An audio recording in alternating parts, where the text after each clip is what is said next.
देश में एक देश एक चुनाव को लेकर पहल और तेज हो चुकी है। सरकार ने एक देश एक चुनाव लाने के लिए विपक्ष के लोगों के साथ बैठक की।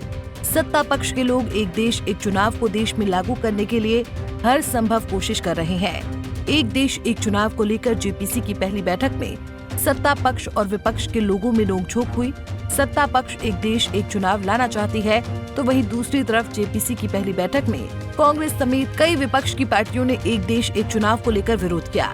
दरअसल एक देश एक चुनाव के लिए संसद में पेश हुए 129वें संविधान संशोधन बिल पर बुधवार यानी 8 जनवरी को ज्वाइंट पार्लियामेंट्री कमेटी यानी जेपीसी की पहली बैठक हुई। इस दौरान पक्ष और विपक्ष के सांसदों में जमकर बहस हुई। कानून मंत्रालय के प्रेजेंटेशन के बाद प्रियंका गांधी समेत कई विपक्षी सांसदों ने एक साथ चुनाव कराने से खर्च कम होने के दावे पर सवाल उठाए। विपक्ष ने पूछा कि क्या 2004 लोकसभा चुनाव के बाद खर्च का कोई अनुमान लगाया गया था, जब पहली बार सभी 543 सीटों पर ईवीएम का इस्तेमाल किया गया और माना जाता है कि इससे खर्च कम हुआ था। विपक्ष ने कहा कि एक साथ चुनाव कराने के लिए सभी राज्यों की विधानसभा उनका कार्यकाल पूरा होने से पहले भंग करने और उनका कार्यकाल लोकसभा के साथ जोड़ने से संवैधानिक मूल्यों का उल्लंघन होता है। इसके अलावा सभी सांसदों को 18,000 से ज्यादा पन्नों की रिपोर्ट वाली एक ट्रॉली दी गई, जिसमें हिंदी और अंग्रेजी में कोविन समिति की रिपोर्ट की एक कॉपी और अनुलग्नक की 21 कॉपी शामिल है। इसमें सॉफ्ट कॉपी भी शामिल है। एक देश एक चुनाव को लेकर कृषि मंत्री शिवराज सिंह चौहान ने कहा कि प्रधानमंत्री नरेंद्र मोदी का हर फैसला देश हित में होता है। लगातार चुनाव देश के विकास में बाधा है। हम हमेशा चुनाव की तैयारी करते रहते हैं। मैं तो प्रधानमंत्री श्रीमान नरेंद्र मोदी जी को धन्यवाद दूंगा। उनका हर फैसला राष्ट्र हित में होता है। ये लगातार होने वाले चुनाव देश की प्रगति और विकास में बाधक है। हमारे देश में 5 साल 365 दिन 12 महीने चुनाव की तैयारी चलती रहती है। अभी दिल्ली के चुनाव का बिगुल बज गया, फिर बिहार के चुनाव होंगे, उसके पहले हरियाणा में हो गए, महाराष्ट्र में हो गए, झारखंड में हो गए, जम्मू कश्मीर में हो गए, उसके पहले लोकसभा के हो गए। बार बार होने वाले चुनाव से देश की प्रगति और विकास बाधित होता है। जन कल्याण के काम ठप हो जाते हैं। अनावश्यक धन का खर्चा होता है, सरकार का भी, राजनीतिक दलों का भी। अब सबके मन में एक सवाल उठ रहा होगा कि आखिर एक देश एक चुनाव है क्या देश में पहली बार एक देश एक चुनाव कराने की मांग हो रही है? चलिए आगे जानते हैं कि एक देश एक चुनाव क्या है।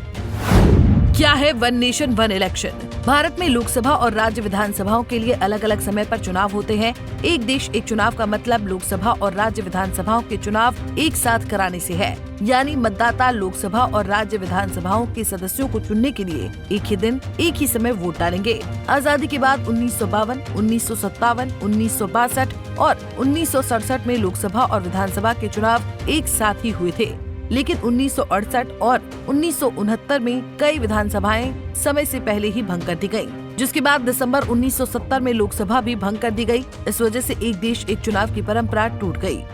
एक देश एक चुनाव भारत में लंबे समय से मुद्दा बना हुआ है। देश में कई बार इस मुद्दे पर बहस हुई है। इस पर विधेयक को लाकर कानून बनाने की बात लंबे समय से की जा रही थी, लेकिन राजनीतिक पार्टियों में इसको लेकर अपने अपने मतभेद थे।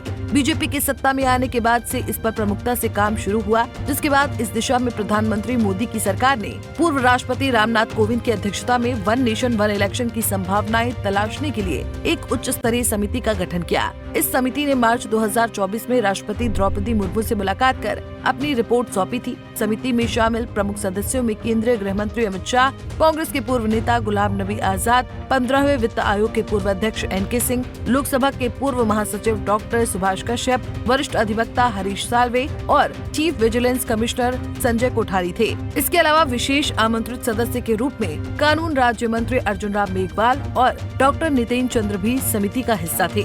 191 दिनों के गहन अध्ययन और शोध के बाद इस समिति ने 18,626 पन्नों की विस्तृत रिपोर्ट तैयार की। इसके बाद सितंबर 2024 में प्रधानमंत्री मोदी की अध्यक्षता में केंद्रीय मंत्रिमंडल ने समिति की सिफारिशों को मंजूरी दे दी। 12 दिसंबर को वन नेशन वन इलेक्शन से जुड़े विधेयक को केंद्रीय मंत्रिमंडल से भी मंजूरी मिल गई। अब वन नेशन वन इलेक्शन के लिए जेपीसी की बैठक में सत्ता पक्ष और विपक्ष में जमकर गतिरोध देखने को मिला। लोकसभा और विधानसभा चुनाव एक साथ कराने के प्रावधान वाले संविधान 129वां संशोधन विधेयक 2024 और उससे जुड़े संघ राज्य क्षेत्र विधि संशोधन विधेयक 2024 पर विचार के लिए जेपीसी का गठन किया गया है। इसमें लोकसभा के 27 और राज्यसभा के 12 सदस्य हैं। समिति की इसी महीने एक और बैठक होने की संभावना बताई जा रही है। समिति से जुड़े सूत्रों ने बताया कि योजना बजट सत्र से पहले एक और बैठक बुलाने की है। दूसरी बैठक से विमर्श और राय जानने का सिलसिला शुरू कर दिया जाएगा। समिति की योजना देश भर में बैठक आयोजित कर सभी पक्षों, प्रबुद्ध लोगों की राय जानने की है। एक देश एक चुनाव के लिए केंद्र सरकार ने जो मुहिम छेड़ा है, क्या वो देश में लागू हो पाएगा? आखिर क्या विपक्ष के लोग एक देश एक चुनाव के पक्ष में सरकार के साथ आएंगे? ये तो आने वाला वक्त बताएगा। Bureau report, Punjab Kesari TV. हमसे जुड़े रहने के लिए हमारे YouTube चैनल को सब्सक्राइब करें और नई वीडियो की नोटिफिकेशन के लिए बेल आइकॉन को दबाएं।